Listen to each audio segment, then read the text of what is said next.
Tony Quadros, a cybersecurity veteran with over a decade of experience, has specialized in application security, aiding various enterprises, including top social media and insurance companies, in enhancing their application security programs. His work ensures the daily software we use is as secure as possible. Recently, he's taken a leading role in reviving OWASP Maine, an OWASP chapter dedicated to fostering the software dev and security communities in northern New England. Tony joins us to discuss the life of an AppSec vendor. Tony has worked in security sales for years and has perspectives that you need to understand as a security pro.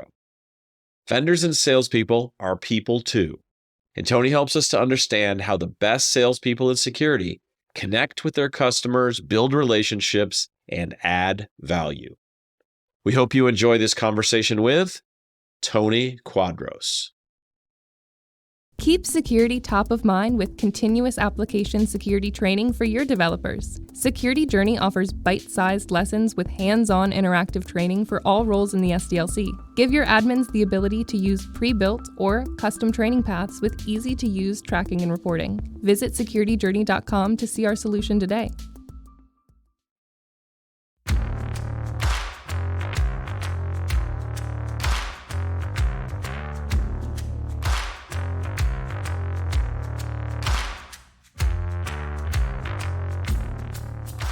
Hey folks, welcome to another episode of the Application Security Podcast. This is Chris Romeo. I am the CEO of Kerr Ventures. I'm also the CEO of a stealth startup, but more to come on that sometime in the future. I'm also joined by my good friend, Robert Hurlbut. I would say he is also a threat modeling aficionado. That's the new, I'm trying to come up with a new tagline for Robert.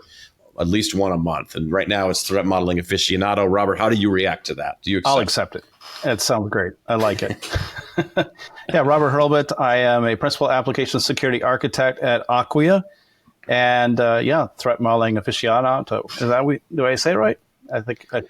Yeah, good luck trying to spell right? it. That's going to be the key. I don't know how to spell aficionado. I could sound it out maybe, but I don't know. So we're joined for this episode by Tony Quadros. And he apparently goes by the moniker, the AppSec Lumberjack. So we're going to unpack what that actually means. But Tony, we always like to jump right into people's security origin stories. How'd you get into AppSec? What did your journey look like? And please also tell us how you have become known as the AppSec Lumberjack. Yeah, that's a recent nickname given to me by my current manager, Randy Fallis, who's amazing. Yeah, I kind of fell into security. Obviously, I'm on the vendor side. I've been in sales now for over 10 years. And I was working right out of college. I didn't know what I wanted to do. I was a mechanic. I worked on cars. I think I put the wrong oil filter on a car and it blew up. So I lost that job. So I was kind of like, I had a history degree, which I really enjoyed. But, candidly, I have kind of expensive hobbies. So I didn't think being a school teacher was going to be the right fit for me. And I think one of my professors was like, yeah, you'd always be really good at sales. I think you'd be good at sales, your personality. So I applied to any sales job I could find that summer after I graduated school and lost my, mechanic job. And I started working at a small software company that sold software to rental car companies and car dealerships. And so I did that for almost 3 years. This was when SaaS was still new, right? You had to explain what it was. It was a SaaS solution. And two gentlemen I worked with there ended up leaving and going to Sophos, the endpoint security company, which I knew nothing about cybersecurity, but they tried to recruit me over there. I didn't end up taking the gig there, but a manager there I interviewed with named Brett Samuels, a phenomenal guy. He left a year later and went to a company called Veracode. And I had no idea what it was. He reached out to me and said, hey, let's have dinner. I really loved you when you interviewed at Sophos. And it was the right time for me to move on. And so he recruited me over there. And that was the spring of 2014, I think February or March, so still winter. And so I started there. And yeah, I cut my teeth in cybersecurity. I was, 3 years out of school. And I learned everything there was to know about static analysis, dynamic analysis. At the time, I don't think software composition analysis was even a thing yet, or at least coined a term much. And I fell in love with it. I fell in love with the industry. I fell in love with the problem. I fell in love with working with developers and security people and explaining it. And I bounced around to learn other areas of security on the sales side, but I found my way back to AppSec. Very cool. So you mentioned about sales and also AppSec, and so really wanted to explore today, if we can, this life of an AppSec vendor, and what is your role as that, and then what does the life of an AppSec vendor entail? Yeah. And I'm sorry, let me go back and explain the AppSec lumberjack thing too. I almost forgot about that. So I live in New Hampshire, and I have a wood stove to heat my house, which I really don't need, but I have and I enjoy. I have fires in the winter. It gets really cold here in New Hampshire. So instead of buying wood, I try to source it from areas that, there's trees that need to be repurposed, right? That are cut down or fall down. So I actually cut and split all my own firewood. And my current manager made a joke and said I was the AppSec lumberjack, and that kind of stuck. So that's the origin of that. Sorry about that. I almost forgot to answer that. I was working on a tagline for that too, Tony. I'm still noodling it, but the AppSec lumberjack, taking people out at the knees. I'm struggling to find like a good connection for you there, but yeah, I'm curious to get a little more context on your sales perspective here too. Sure. Splitting vulnerability is one at a time, right? There you go. I like that. That's good. So sales, it's hard. It's hard, right? Because as a salesperson and at a vendor, you have extreme pressure. Like it's I know CISOs are under a lot of pressure. I get that, right? They are. But like when you sit in the seat of a salesperson, you have a quota that you're supposed to hit or you will lose your job. Like that is the mantra in this gig. And it's interesting because like it is out of your control. Like you cannot make anyone buy your product ever. You just can't, right? It doesn't work that way. So the pressure is tough. It's a mental battle every day. And that pressure candidly comes from the top down, right? So, investors invest a lot in a company, and then there's a board made up of those investors, and they have a lot of high expectations that may or may not have been oversold by, say, the founders of a company. Then the founders have a high expectation on their VP of sales or CRO. The CRO then goes down to the first line managers and then to the reps. And then that some reps boils over to the end users. So when you think about it, everything kind of rolls downhill in terms of expectations and pressure. And as a salesperson, I look at myself as I'm a catalyst between the customer and the company I'm working for, representing at the time. So I'm trying to balance satisfying my company's requirements and needs, right, for production and for landing new logos and for revenue, but also ensuring, which in my opinion is more important, the customer's needs and requirements. So that dynamic makes your life as a seller not the easiest. And I think sometimes practitioners and security leaders, a lot of them understand that and are great. I know there was a gentleman I saw from the CISO, I think his name is Brian McGowan from Shark Ninja. I saw him make a post about this, how the vendors are your partners, right? They're a part of your team. And that's the way I look at how I've always sold is I'm here to help you, right? I'm not here to hurt you or sell you really on anything. What I'm here to do is help you solve problems. And I'll be the first to tell you if the product I'm selling is not the right fit to solve that problem. And let's be real, like all these solutions on the market for let's just say AppSec, because that's the space we're in, of course, all of us, all of them are good. All of them are bad. It depends what you need. It depends your environment. It depends on what your objectives are. Mm-hmm. Like, Veracode, check marks, GitHub Advanced Security, Sneak, Contrast, White Hat, you name it. They all have a lot of customers. So they must be doing something right? So I think when you look at it, my job or as a seller, I think our job is to consult people to understand what their environment is, understand what their current process is. What are they trying to achieve? and then show them how the product I represent can or cannot fulfill that requirement, so they make the best choice for them at the time. And that is the way I've always done it.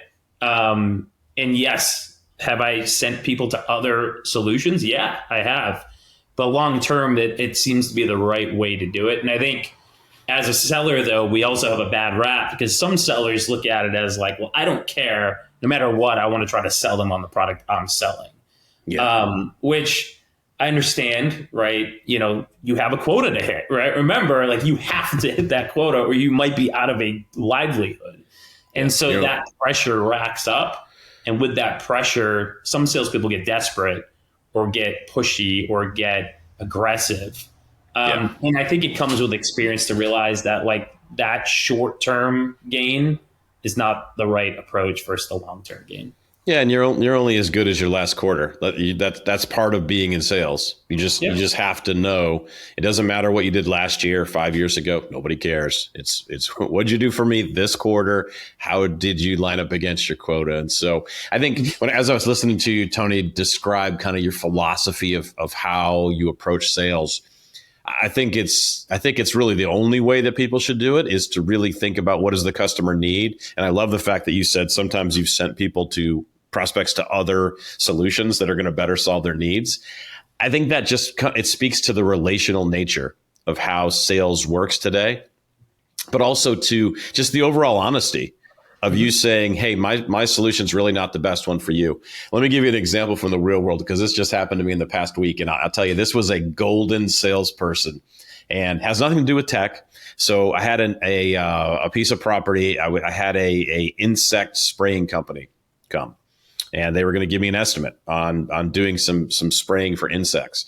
And the guy gets there and he walks around for a couple of minutes, and then he comes back over and he said, okay, listen, he said, I could take your money, but I'm not going to.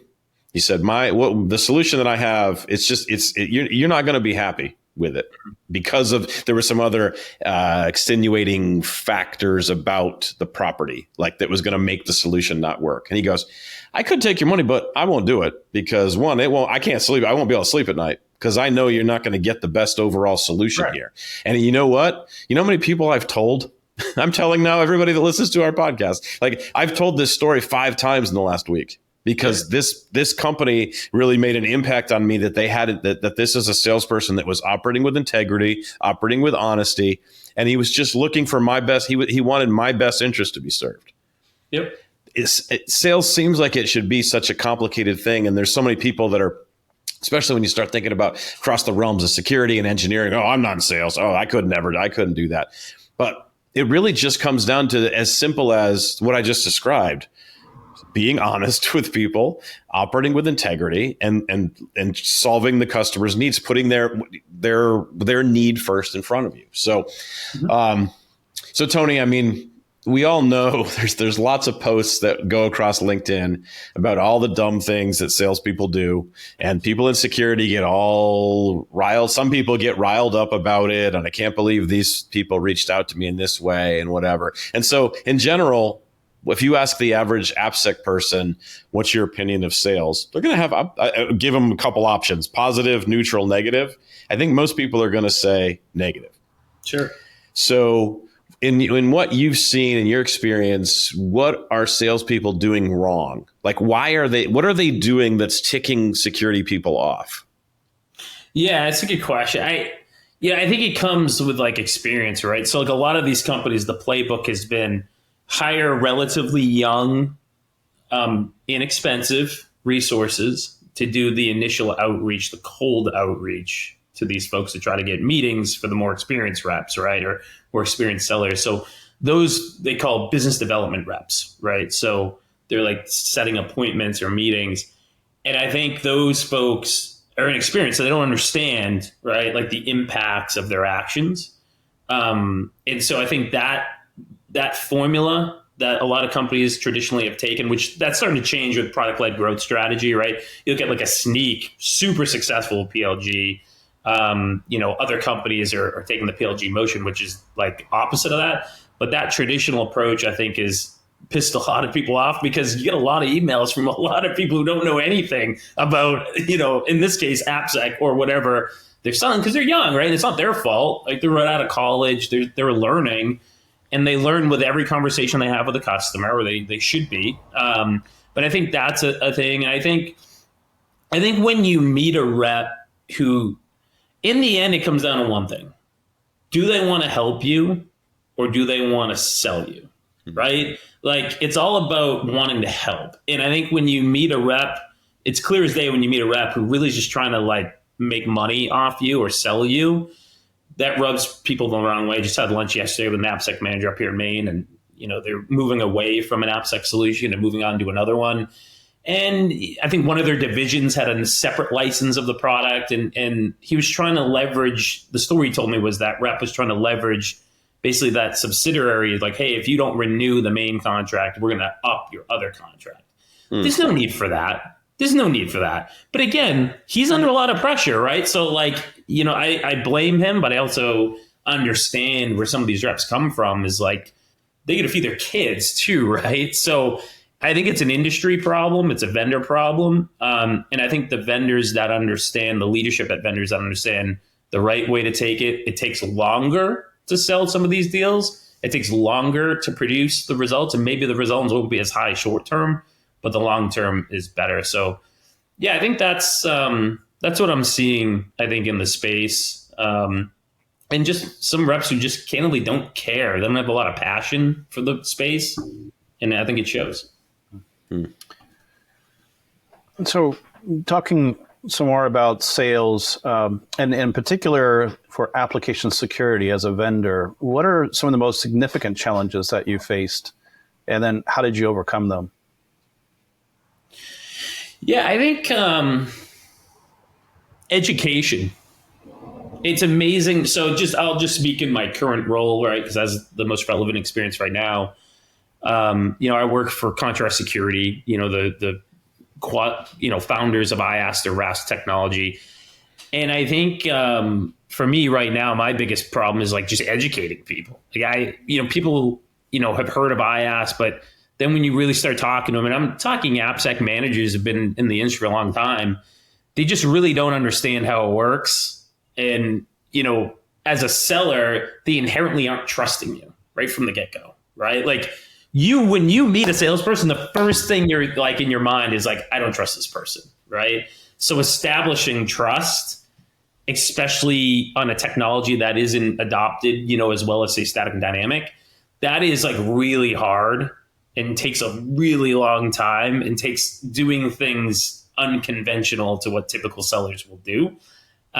So I'd say that's probably my biggest challenge, is building trust and educating people on technology that the industry has kind of, I don't want to say poo-pooed, but they didn't, the other vendors didn't really push, and the analysts haven't really pushed. Let's unpack this idea of building trust a little bit more, because I'm curious to get your take on what do you do to build trust? And let's just leave it there. What do you do? What are your methodologies for building trust? Yeah. Again, it always comes back to one thing: trying to help, right? Like, so one thing I've done to try to break the trust wall down, right, is the way I look at it is, if I see someone's hiring for a security role or AppSec role, and a CISO that I'm starting to work with, I'll try to help them find a good candidate. I'm in a unique position as a seller, right? So I talk to a lot of different AppSec teams. I have relationships with a lot of AppSec teams.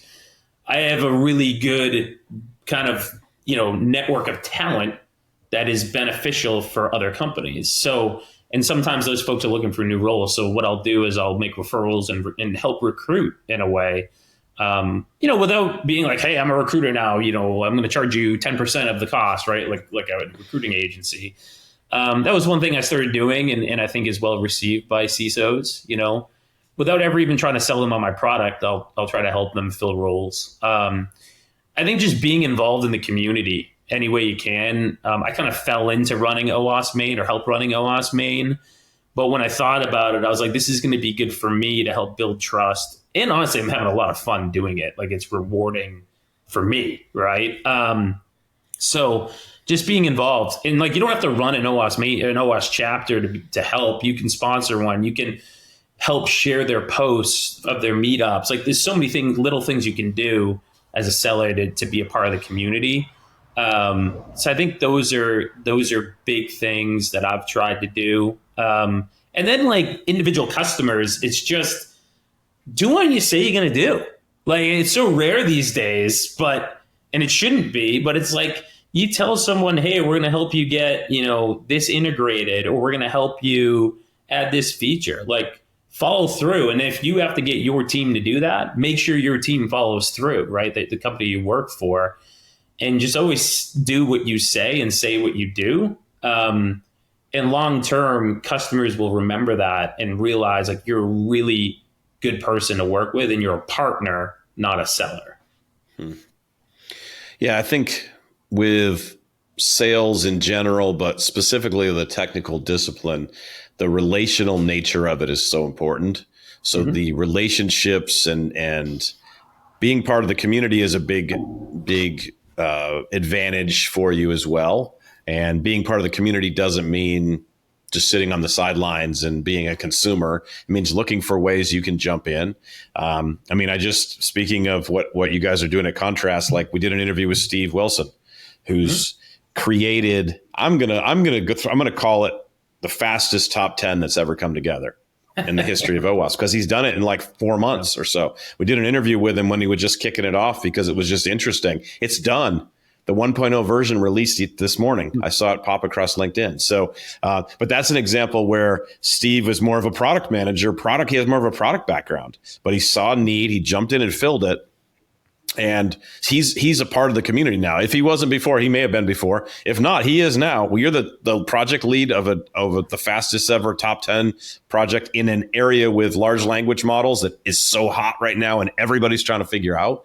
Like, that's part of building a relationship with the community, and that's how you build that trust, and that's how sales folks should see the community. You should try to be doing those things, because you're almost giving things back. You're giving things away to make the community better. And that's really what we want. Is we just want a community of people that are doing that type of thing, that are just willing to give back. That's powerful for all of us. Yeah. Every day. And I was just about to do it before I jumped on. I manage the OWASP main LinkedIn page, and every day I started doing this. I thought it was just a good idea, and I've been sticking to it. Is I'll post a new AppSec or software development open role I find on the OWASP main page. I call it the opportunity of the day. Okay. And just because, like, there's a lot of folks up here in Northern New England that don't realize, like, they could work for Facebook, right? You can work remote, right? You could work for Tinder. And so I do that. Again, it's a little thing, but, to me, it's helped. It makes me feel good when I've had multiple people message me like, hey, thanks so much. I'm going to apply. Can you introduce me? And I'll make an introduction. So I think that's, those are things that they're little, but they go a long way, because it means you really care and want to help.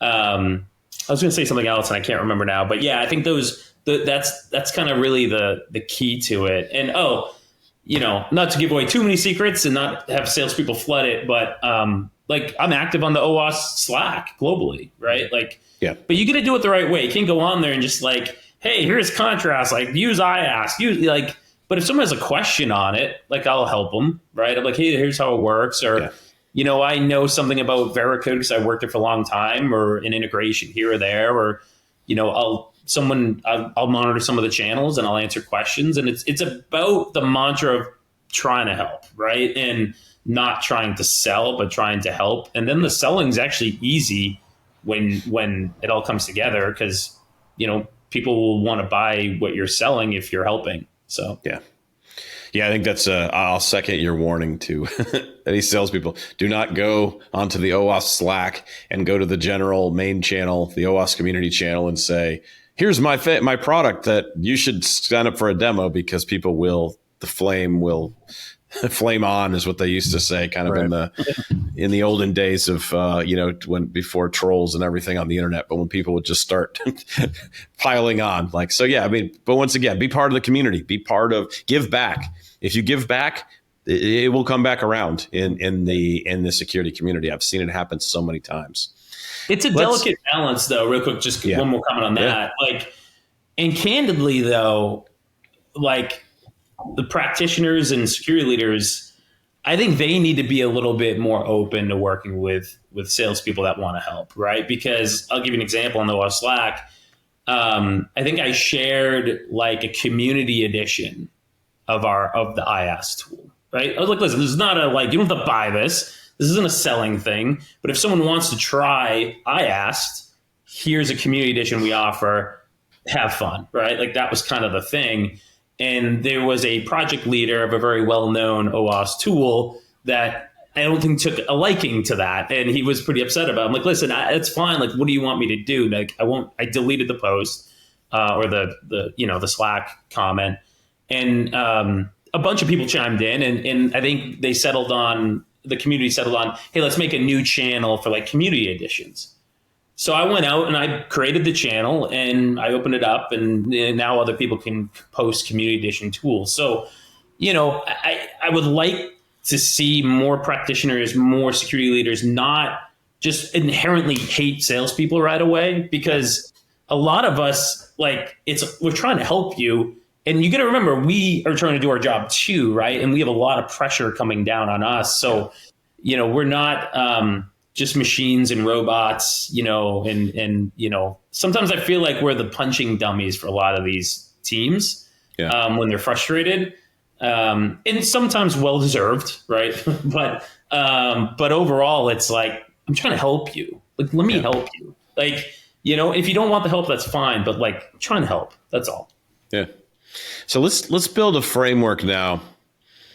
As a vendor, how do you build trust and establish strong relationships with your clients? Like what's some actionable things? I think we mentioned a couple of them, but like I want like, is there a framework? We talked about, being relational, building community, sending, using social media and whatnot, using Slack. Is there anything else are there any other best practices that a salesperson listening to this? Like, let me do this. I'm going to, after all that long intro, I'm going to turn around the corner. Let's start with kind of the world of BDRs or SDRs, business development representatives, sales development representatives. From your perspective, Tony, like what could they do outside of product-led growth to not just appear to be randomly looking up people on LinkedIn and sending them 27 messages over, anybody that knows how, sales, marketing, tech stacks work, you've got all these programs that tell you need to send this message on day 1, this message on day 4, and all that type of stuff. But what can SDRs and BDRs do to be better to not be hated by people that feel like they're being spammed by them? Yeah, I think you got to think outside the box, right? Like, I'm a true believer. I'm a big into car racing, right? Is my big hobby. And like, if you want to be faster than everybody else, you have to do something different. Like, you can't do the same thing the other fast guys are doing, because you just only will be as fast as them at best. So I always look at it as like, you want to think creatively, right, about it, and like try to put yourself in the customer's shoes. I don't really like a lot of those tools, to be honest with you. I think they're tools for like to just sell to salespeople because they think it'll make their job easier. I've kind of abandoned using them as much as I used to. I think, but the number one thing is a BDR. Like, educate yourself on what you're selling and the space you're in, right? Like, so when you do end up getting someone on the phone, or you do talk to someone at a conference, like, you can give value in a conversation, right? The worst thing is like when you get on the phone with one of these like BDRs and you can clearly tell they have no clue, like, anything about the space. I'm not saying they need to become, like you, Chris, and you, Rob, like, AppSec experts, but know what SAST and DAST stands for, know what RASP and IAST is, know what threat modeling is, know that there's security champions programs, like, do a lot of research, right? Like, it's public knowledge. Like, I can look up on LinkedIn how many developers work at your company. Why not? I'll look that up and I'll know, hey, you have approximately 200 or 300 developers I saw you guys are, from job descriptions, you're using static and dynamic. Like, tell me more about that. So like, those are all things I think if you can like be more educated and have a stronger conversation, I think customers will appreciate that and have more value. And then I think it's all about like, when you first meet with a customer, it's about them. It's not about you. That like is when I learned that in selling, it really started like clicking. So I'll give you an example. When I have a first meeting selling contrast or any solution I've ever sold, I don't even show our website. I show the customer's website when they come into the Zoom. It's a subconscious thing, but I want them to understand like this meeting's about you. This isn't about me. And so like typically a first meeting, I don't even show any product I'm selling. It's all a conversation to learn about their current tech stack, their current process, their environment for application development, their environment and process for securing those applications, and where are they trying to improve. And then it's like, great, we can potentially help you or we can't, and then let's schedule a deeper dive. But yeah, I think as a BDR or even an AE, always think like it's about the customer, it's not about you. And if you have that mindset in everything you do, I think you'll do a lot better. Yeah. Any other thoughts on the AE side as we think about, we talked, I feel like we talked most of our time about kind of specifically AEs and relationships and community building and that type of stuff. But anything else you can think of from if we're attaching a framework to this, something actionable that an AE that hears about this could potentially do that we haven't talked about already? Nothing comes to mind. I think have a really good process, right? Like explain to the customer, like, hey, this is typically the next step. Don't force them down that next step. Like that's the worst thing you can do. But like explain them, like typically our customers will go from, this first meeting to an overview to then a POC if it's the right fit. I think kind of have that defined. I think sales leaders need to have that defined for their sellers for the product they sell, right? So like you're CEO or CRO of a security vendor, like don't leave it up to each sales rep to just figure it out, right? Because they're going to spend 6 months figuring it out, right? And those 6 months could be, 6 months of not, executing well. So yeah, try to have a really good, tight sales process that you can explain to customers this is the typical process, but don't ever force it on them, right? Explain it. And if there is a need and you can prove that need, do it. And then I think the other thing that, especially in this economic climate, you really need to explain how your product will provide business value, right? So how will it make us more secure? How can you prove that? How will it save us time and money over the process we have today? And if you can't explain that, it's going to be really hard because this is like, I equate the cybersecurity vendor landscape to the gold rush of 1849, right? Everyone is now starting a cybersecurity company, trying to get a piece of gold of the industry, right? So there's so much noise than there was even 5, 6, 7 years ago when I started in the space. And like, you really need to be able to explain the value to set yourself apart. If not, you're just going to be another vendor and another sales rep that they talk to. Yeah. What about sales leadership? Like you mentioned them here in regards to the process, kind of setting the process. But what else can a CRO or a VP of sales do to what are their best practices outside of just telling their people to do what we've already described here? Is there something they can be doing more strategically to approach the industry and to approach the community? Yeah, I think company culture internally should be a big top of list item for like a CRO and a CEO of a security vendor. Because like you could be the best salesperson in the world. If like the company has issues, it's going to be hard to sell, right? And that will be negatively reflected on the customers will get a negative perception too. Like candidly, sometimes I look at my job, I'm kind of like a jockey.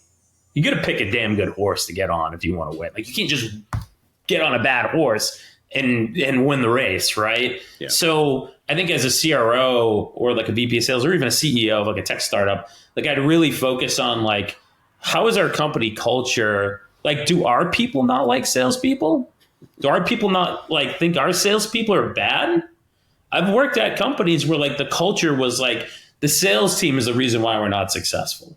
And so when you have that culture, and it's usually subconscious, right? It's not like they're coming out and saying that, but you can get that sense of the culture of like, hey, our tech's so great, like it's because we have bad salespeople. And then they go through 3 or 4 sales teams over the course of 6, 7 years.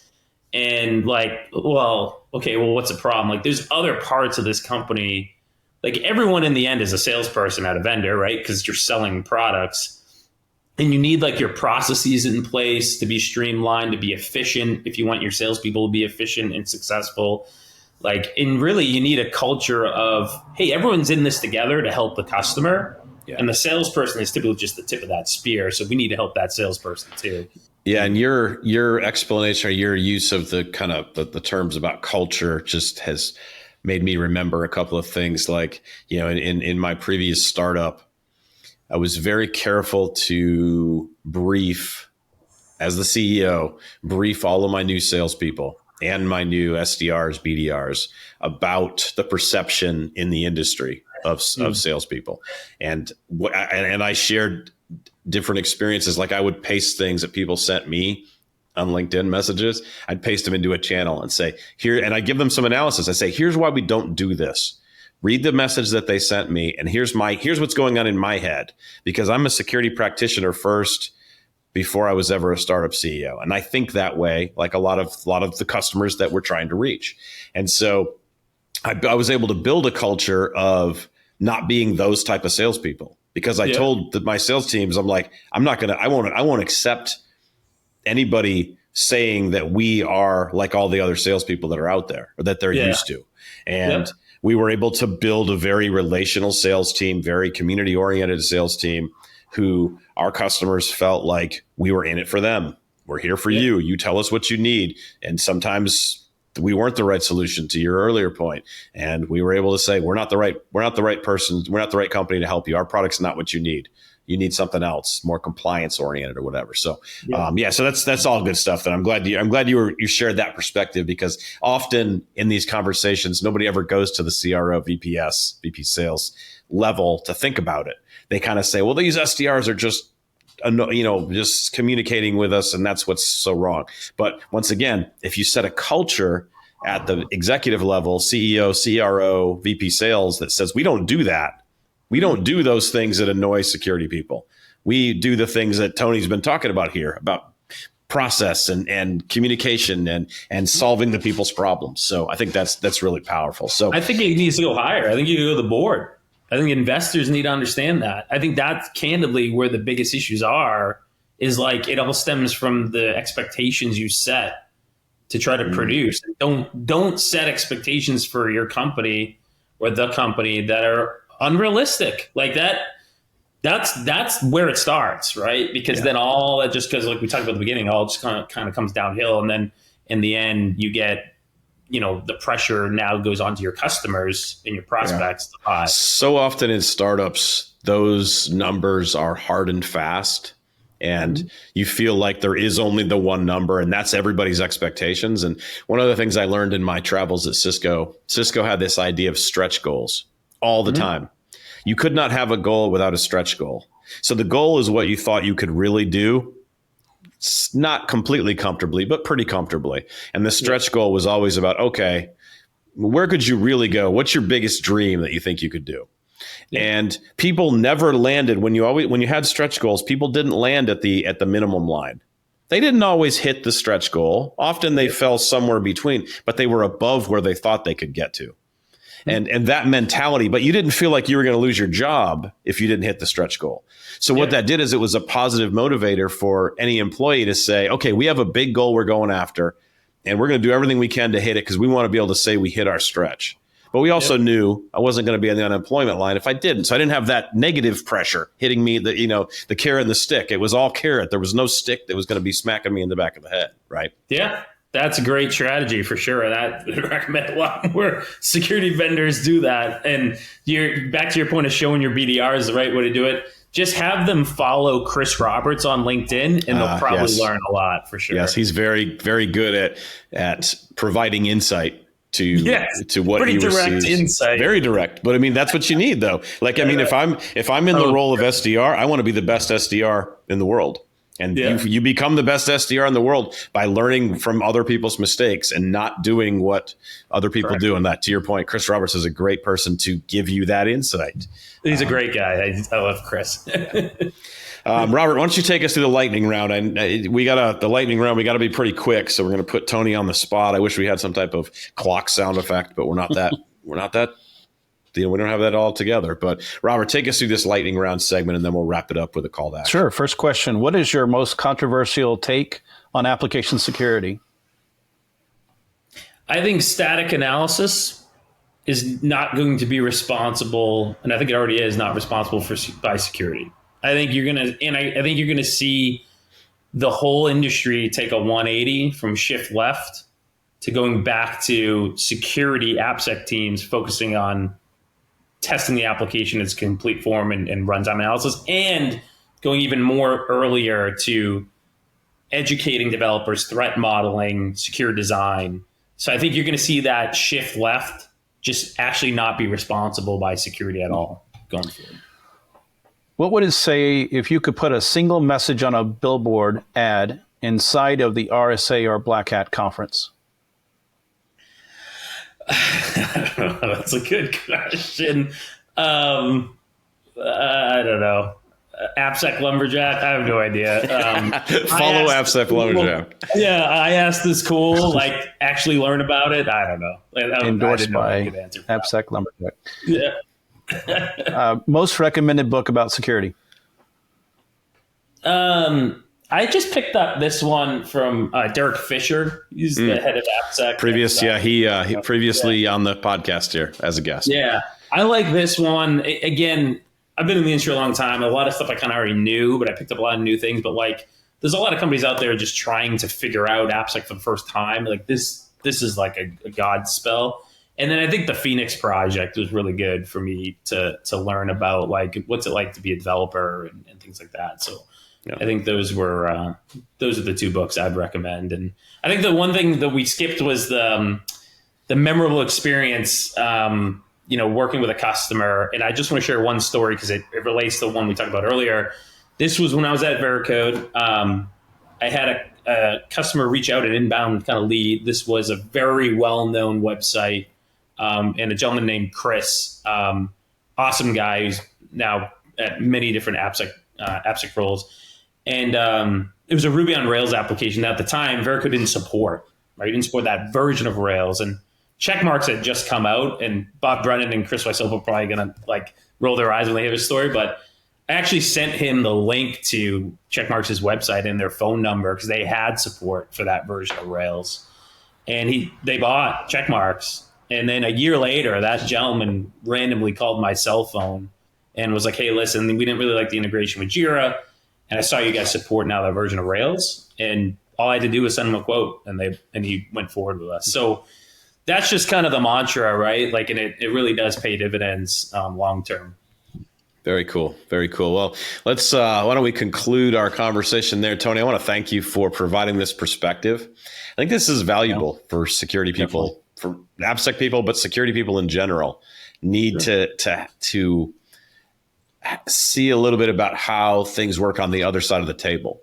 And we talk about empathy all the time. That's something that Robert and I have been talking about for the last couple of years. And we've been talking primarily about empathy between development and security. But I'm realizing now, as I'm listening to you in this conversation, there's some empathy required between sales people outside the company and the security teams that are working inside the company. And it's both directions, because you were describing solving people's problems and doing these types of things, which is showing empathy towards them. You're putting yourself in their shoes.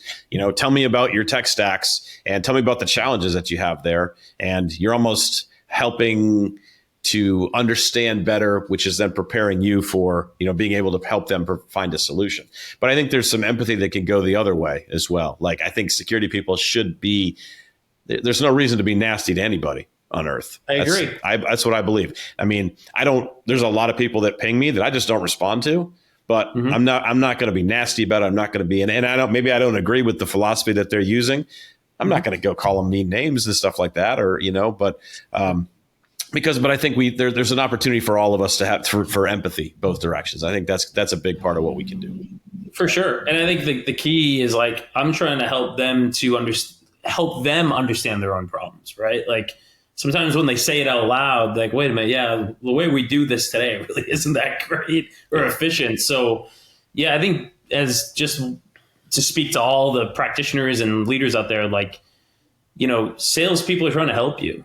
Right. And there's nothing that makes me more happy when I see someone buy a product that I sold them that we knew was the right fit together through evaluation. And then they get it integrated, they get it automated, and they see tremendous value from it. That's what gets me going. Right. That's what keeps me going. It's not the money. It's not the prestige. It's I really helped somebody right in their program. And I think there's a lot of salespeople out there like that. There's a lot of bad salespeople too. But, hopefully customers realize that we're here to help. Very cool. Thanks, Tony, for sharing these insights. And we'll definitely follow up in the future with another conversation on this topic, because I have a feeling there's more that we can unpack as we start to dive deeper into it. So once again, thanks for sharing your insights. Thanks for having me on, guys. I really appreciate it.